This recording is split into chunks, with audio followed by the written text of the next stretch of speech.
ప్రకాశం జిల్లా దొనకొండ మండలంలోని విరాట్ నగర్ శ్రీ ఆనంద ఆశ్రమంలో దసరా శరన్నవరాత్రి బ్రహ్మోత్సవాలు వైభవంగా కొనసాగుతున్నాయి.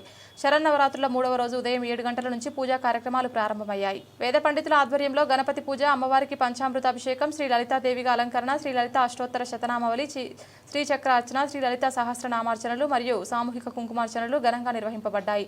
అమ్మవారి ఆలయ అర్చకులు శ్రీ గోవిందనామం శ్రీ వీరబ్రహ్మేంద్ర స్వామి వార్లకు ప్రత్యేక అలంకరణలు చేసి ధూపదీప మహా నైవేద్యాలు, నారికేల ఫలపుష్పాలు సమర్పించి మహామంగళహారతులు నిర్వహించారు.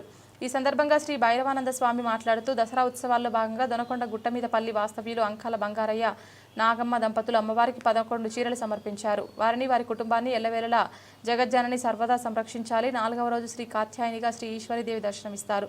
భక్తులు అమ్మవారి ఉత్సవాల్లో పాల్గొని కృపలు పొందాలని కోరారు. ఉత్సవాల్లో అధిక సంఖ్యలో భక్తులు పాల్గొన్నారు. భక్తులకు ఆశ్రమం అర్చకులు మణిబాబు శర్మ తీర్థప్రసాదాలు అందజేశారు.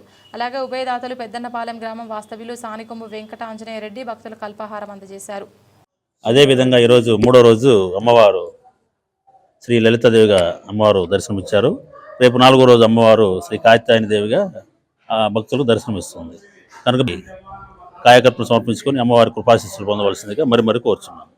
ఓం అట్ట మరి ఈరోజు అమ్మవారికి అభిషేకము, శ్రీచక్రార్చన, కుంకుమార్చనలు, లలిత సహస్రనామార్చనలు జరిగాయి.